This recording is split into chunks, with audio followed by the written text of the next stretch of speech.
Being a CB is humbling, especially on deployments. You see it firsthand. Going to third world countries, there's elementary schools that are really deteriorated with weather.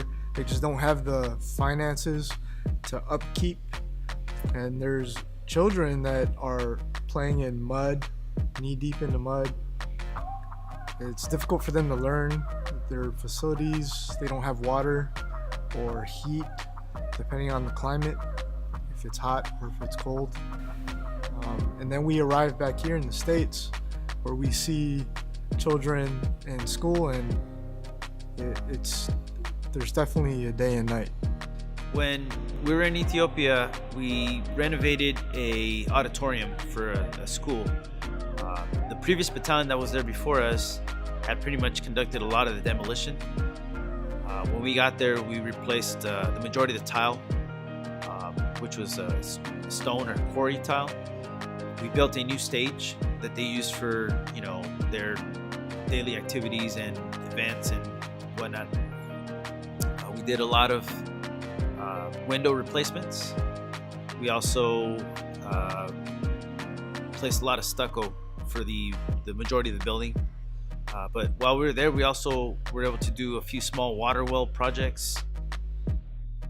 2011, 2012, we did a really long deployment to Afghanistan. And in that deployment, we built roads for some local communities. When you have a bunch of big trucks, Army and Marine Corps trucks, vehicles traveling on these roads, they end up tearing them up. So you'll have huge divots. So the locals and their carts or these little cars were getting stuck in just huge holes that our trucks can go through because we have big tires, but we were basically ruining the roads to a point. So myself and a couple of my guys went out with some equipment and an escort, and we kind of refurbished their roads to the best of our abilities. No cost other than fuel, and the locals appreciated it immensely. That was pretty good. We always work with local nationals. We have people who don't speak English who come in who might be a plumber because they say they're a plumber, and like, hey, I can fix your pipes for you, and they come in. Or we get kids coming in helping us do concrete, or we get just humanitarian projects. But we don't really take it as a job. We take it as an experience to teach and learn from the local cultures. These guys and gals come in, and we can actually give them better tools for their toolbox to use. We can teach them new methods that we use to make jobs easier. So seeing them smile, taking pictures that are gonna last a lifetime, teaching them a job skill that they can probably go out in town and make more money on later, that's probably the most rewarding experience.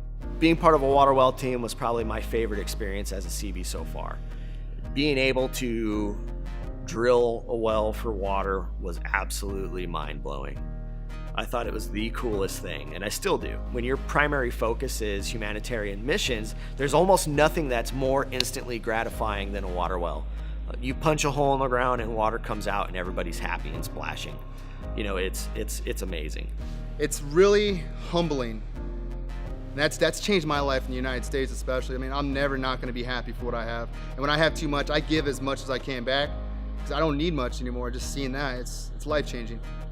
I've became accustomed to the camaraderie and the way we do business. I mean, it's humbling. We're really for our service to other people and to improve quality of life for others. So I think that's what's best about being a CB.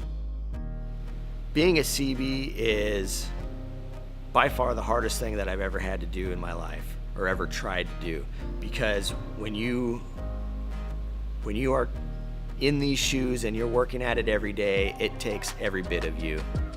You have to have a ton of heart to do the things that CBs do on a daily basis. We will go to the absolute worst places in the world to try to make something better for somebody else. We get nothing out of it.